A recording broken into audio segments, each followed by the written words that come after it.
Welcome to the Monday edition of the Morning Pitt right here on youtube.com/Panther-Lair.com. It's not a post-mortem, but it sure feels like one 2 days after Pitt's 24-10 loss at Louisville. And 2 days later, it's not a full 2 days later. That game was at 8 o'clock at night. 36 hours later, depending on when you're watching this video, we try and release it at around 7 a.m. So maybe it's 35 hours since the start of that game, 32 hours, 31 and a half, give or take, since the end of that game. I can't say that much has changed. I can't say that much has changed in my opinions on Pitt football right now. I can't say that much has changed in my opinions on Pitt's offense right now in particular.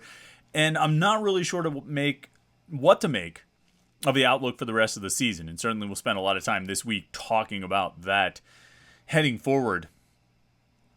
But overall, as we get started here with this week with the Morning Pitt on youtube.com/Panther-Lair.com, and make sure while you're here, you subscribe to our YouTube channel. It's on that side. Wave the wrong hands, hit that subscribe button, turn on your notifications, then like this video. So like and subscribe. That would, we would appreciate that for sure.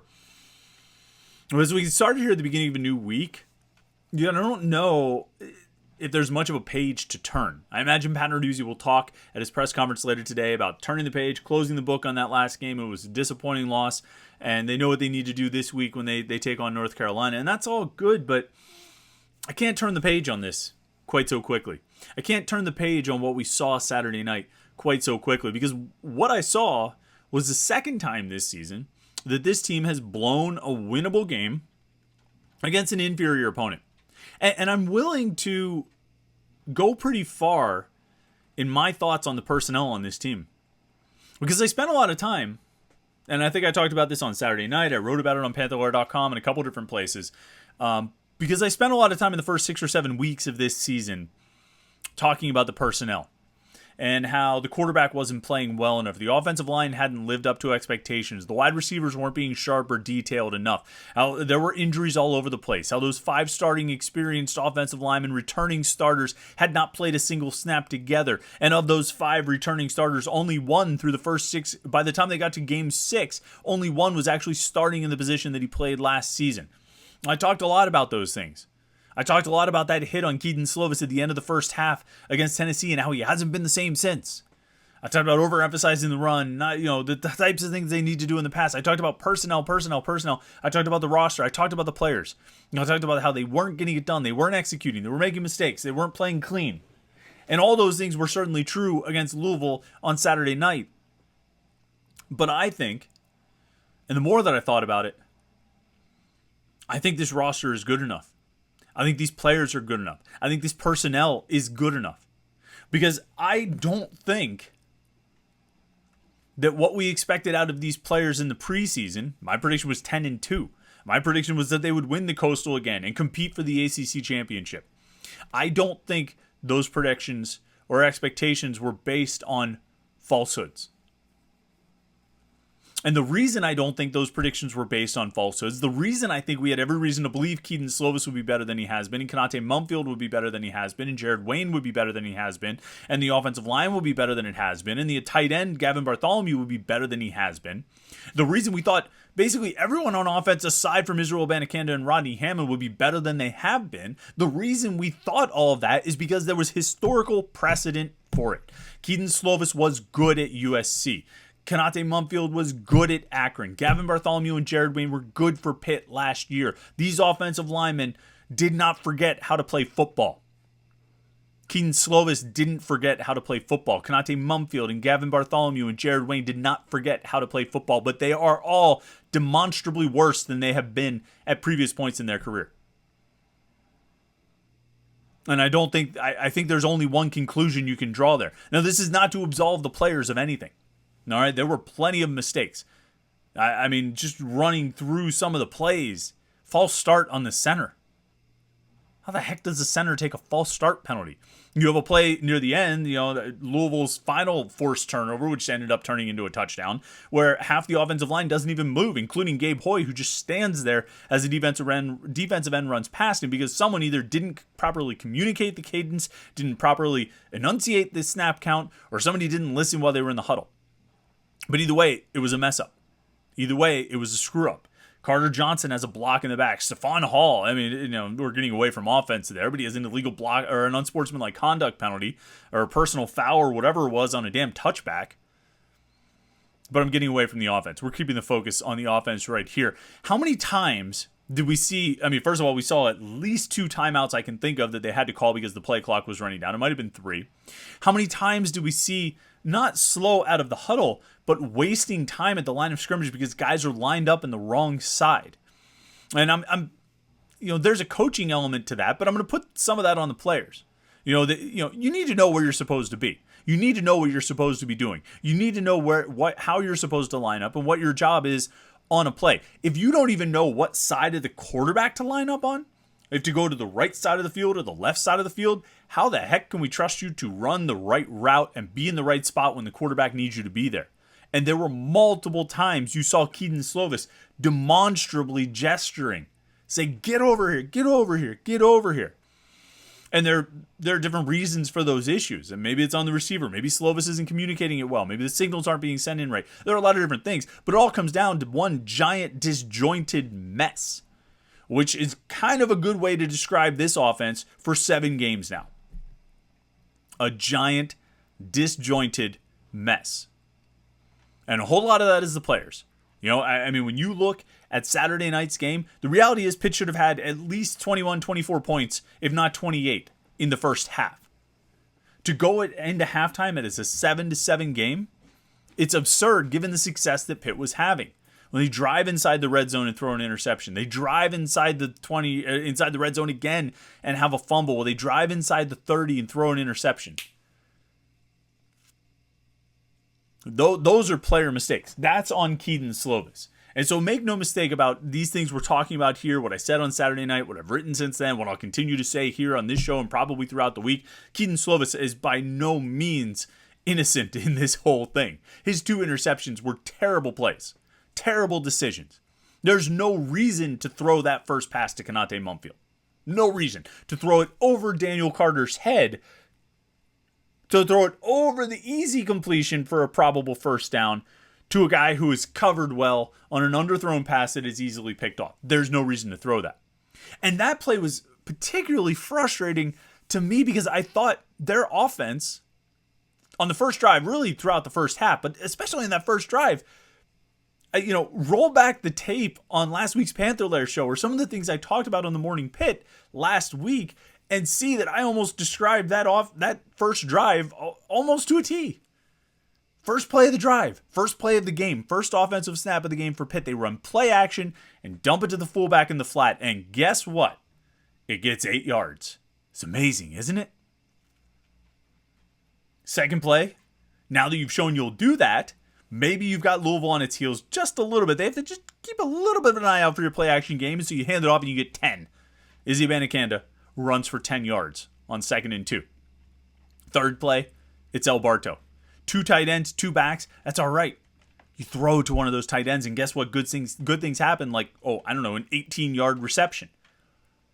And now you've shown the ability to play action, throw it in the flat. You've shown the ability to hand it off, and you've shown the willingness and the ability to throw it to the tight end. Now Louisville has a whole lot you haven't even tried to tap into the wide receivers yet. Louisville's realizing they've got a lot of things to keep an eye on, and guess what happens after that?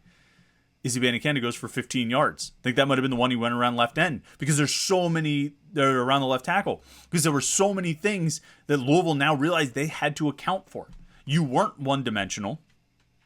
You actually had a variety of ways to attack and a variety of players. When the first 2 passes of the game go to Daniel Carter and Gavin Bartholomew, you're showing that you're capable of putting the ball in a lot of different places and in a lot of different ways. And the end result is not only are you getting good pickups from the pass to Carter and the pass to El Barto, but you're getting running lanes for Izzy Abanikanda to go through. Now he gets nothing on the next first down, stop for no gain. But on 2nd and 10, Slovis, play action, rolls out to the right, and he's got Daniel Carter right there again. And for some reason, he decides to throw to Konate Mumfield for an interception, but Carter's right there. That plays from the 29. He's getting at least 8 or 9 or maybe even 10, depending on how he turns upfield. And so now you're inside the 20. Probably with a fresh set of downs, at worst with 3rd and 1 or 3rd and 2, which I like your chances of picking up. You're humming along. You're rolling. You're in a rhythm. You're doing exactly what I said you need to do. And then a terrible decision by Keaton Slovis ends it. And the same thing, happened when he threw his other interception, late in the first half. I mean, they got to, 31, 30, 28. They were, inside the 30, around the 28 or 29 yard line. Bad decision by Slovis, but they drove the ball well there. They benefited from a roughing penalty. But even the drive when Rodney Hammond fumbles, it's kind of the same thing. And the touchdown drive too, where you're chipping away. You're showing Louisville that you have a lot of different ways to attack. And I mean, the touchdown drive was a great example. Really, because they end up in 2nd and 12, really tough spot, but they chip away with a 5-yard pass. And they were in 2nd and 12 after a penalty. They chip away with a 5-yard pass, and then Jared Wayne makes a clutch catch. And then after Izzy Abanikanda loses 4 yards on a first down handoff, he gets a slip screen, which we really haven't seen them using this offense at all this season. And he goes 37 yards for it because it's really well executed. It's called at the perfect time. Louisville is playing back because you're in 2nd and 14 at that point. It was a great play. It was a great play call. It was a great play design. It was great execution. And Izzy Abanikanda took off and got 37 yards. Next play, he goes in the Wildcat, which Louisville had not seen out of Pitt all season because they hadn't done it. And he runs in 12 yards for a touchdown. A great individual effort by Abanikanda, but 2 great drives from Pitt's offense. In the play calling, in the design, in the execution. Save for that, really poor decision on the interception. So what I'm saying is, it's been a conflicting weekend for me because I look at that first half and I think I can go almost every drive. They had 5 drives, I think, in the first half. And 4 out of the 5, I think, were well scripted, well designed, well called drives. 3 out of those 4 ended in turnovers, 2 on really poor decisions, and 1 on, either a fluky hit or just poor ball security by Rodney Hammond, depending on how you want to look at it. But it was still an offense that was moving along and seemed to be doing okay. Now it died completely in the second half. And you still end up in a game where you only score 10 points. So there's not a lot of, celebration just because you move the ball effectively in the first half. But as I sat through the weekend and thought back on this, and I thought about some of the success they had, I thought about some of these players that they have on the team, and I thought about why this offense isn't working, why we're 7 games in, well past the point of being a small sample size. We're on a representative sample size now, and the success still isn't coming. The success still hasn't come, and this offense is still, at times an unmitigated disaster. And the more and more I think about it, I keep coming back to this idea that Keaton Slovis didn't forget how to play football. Kanate Mumfield didn't forget how to play football. And Jared Wayne and Alberto and these offensive linemen. There's really no one who's, beyond reproach here, save for maybe the running backs. And to have this collection of talent, which I genuinely believe should have this team sitting at 6-1 right now, well on its way to a 10-2 finish in a Coastal Division title and another trip to Charlotte. How did this collection of talent fall so far below expectations? How can you reconcile that? How can you reconcile, as I said on Saturday night, and I wrote it yesterday on Panther-Lair.com, how can you reconcile that the whole is so much less than the sum of its parts? These are good players. Accomplished players. We're not projecting recruits here. We're not putting expectations on, transfers who have never seen the field. Nate Peterman was far more of a wild card. Nate Peterman and Max Brown were both the same kind of wild card when they came to Pitt. You didn't know what you were going to get. You could guess, wow, Nate Peterman, he was a 4-star guy. I think he's going to be pretty good. But you didn't really know. Max Brown, he was like a 5-star guy or 4-star guy. I think he's going to be pretty good. You really didn't know. That's not the case here. Keaton Slovis has more production at USC than Nate Peterman and Max Brown had put together. Kanate Mumfield had, legitimate freshman All-American production at Akron. Gavin Bartholomew was a freshman All-American last year at Pitt. Jared Wayne caught 45 passes last year, admittedly in a more, pass-heavy offense, but he was productive. He was successful. You can't convince me that these guys all of a sudden fell off a cliff and don't know how to play the game anymore. There's a bigger issue. There's a bigger problem. And I don't know if that problem can get resolved in the middle of the season. You can change quarterbacks if you want. And maybe Nick Patty gives him a spark. Maybe Nick Patty comes in at Louisville. Maybe he comes out and plays at North Carolina on Saturday night. And maybe he gives him a spark. And boy, that just turns things around. I mean, we've seen that there are times where this offense can be constructed and deployed in a way that, is more or less effective.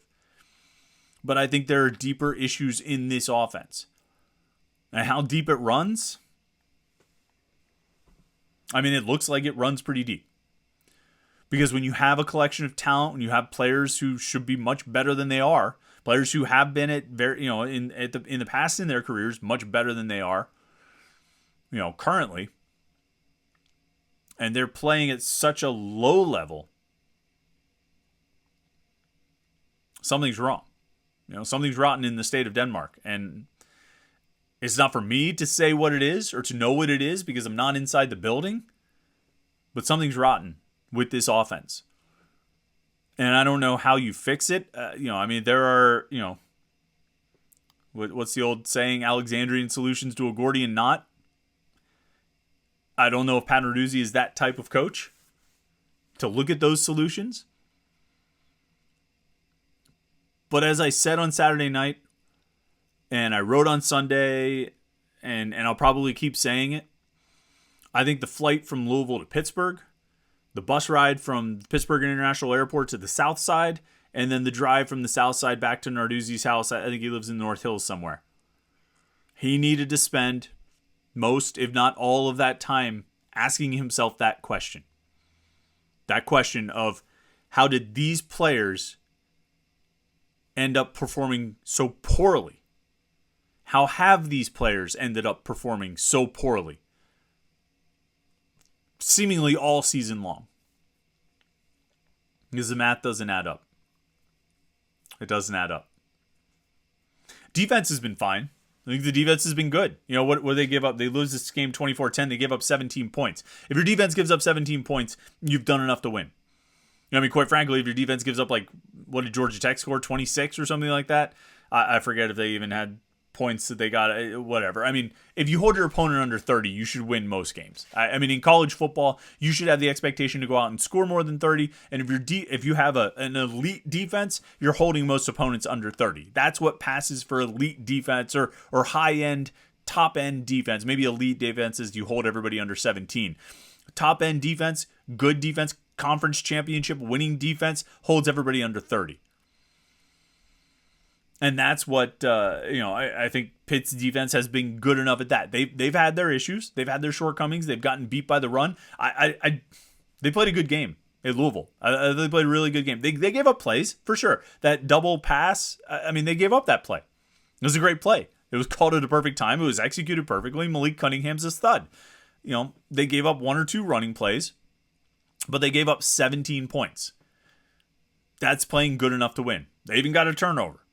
A big turnover that they needed. That's playing good enough to win.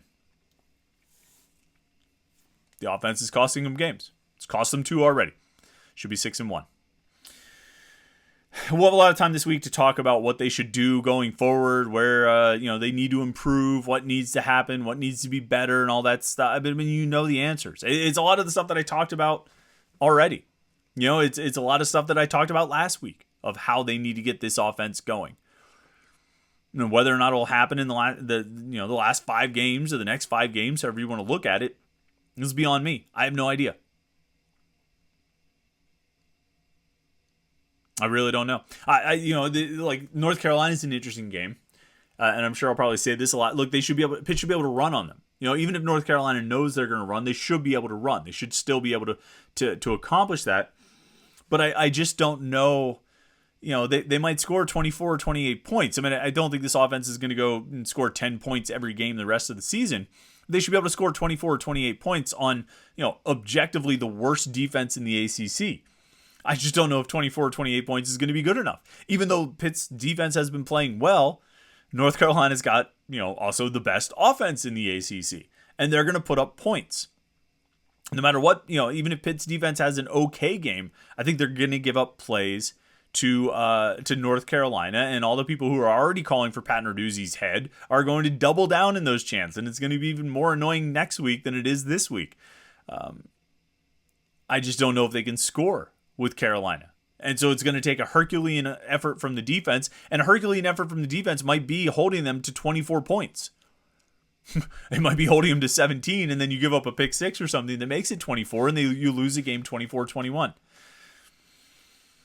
It's a dark place right now for Pitt football. It always is after a loss, but when it's a loss that is in Game 7, and it seems to have a lot of the negative characteristics of the other games they played this season, certainly their two other losses, particularly their most recent loss prior to this past weekend, that makes everything a little bit darker. Pitt basketball had a scrimmage on Saturday, or an exhibition game against Clarion. That was maybe a bright spot. We'll talk more hoops this week, but I mean, you had to like what you saw out of that game. Those guys, they seem to be having fun. I think Nelly Cummings showed a little bit of what he can bring, and they did it all without John Hughley. They made made a bunch of threes. They were willing to shoot the threes. They pushed the tempo a little bit. There was a lot to like when you're playing Clarion. And that always has to be considered as a caveat, but still, I think there was a lot to like, and we'll have plenty to talk about as far as that goes this week. But yeah, I don't know if we can really turn the page on the Louisville game. We're going to keep talking about it. I'm going to keep having those photos up there just to remind you of everything. You'll notice there's actually one photo where Louisville ball carrier running with the ball, and the guy trying to come up and tackle him is Izzy Abanikanda. So that's a bad memory for sure. Such is the case when you lose a game 24-10, and you lose to what I think talent to talent, man-to-man, roster versus roster is an inferior team.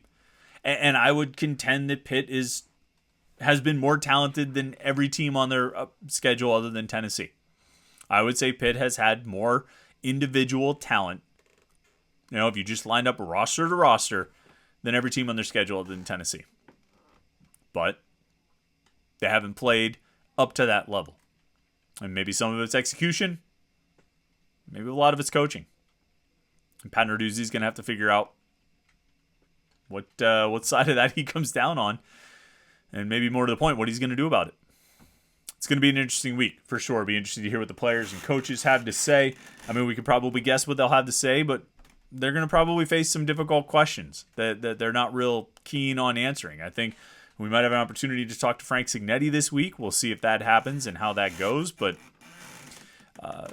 it's going to be one of those weeks. We know what these weeks are like, and it's certainly going to be one of them. So we'll see how it goes. But we're going to have one of these Morning Pitt videos every day. I'll tell you that. Monday through Friday, every morning, we'll have a Morning Pitt video right here on youtube.com/Panther-Lair.com. Should give you some morning conversation topics, things to talk about as we head into the week and get you ready for the new week of Pitt sports. So make sure you subscribe to our YouTube channel, youtube.com/Panther-Lair.com. Like this video while you're here watching it. And, of course, check out the website, Panther-Lair.com, Pittsburgh.rivals.com, the most comprehensive source of Pitt sports news on the internet, football, basketball, and recruiting. You find it all at Panther-Lair.com, and message boards where you can interact with hundreds and thousands of your closest Pitt fan friends. Panther-Lair.com, Pittsburgh.rivals.com. Thanks so much for checking it out today. We appreciate it. Get through the day. Sun will come up tomorrow. Pitt will play another game, and we'll see what they can do. But, have a good Monday. Hope you enjoy it. It's been beautiful weather. Hope you had a good weekend with all that nice weather. And we'll talk to you tomorrow morning for the Morning Pitt right here on youtube.com/Panther-Lair.com.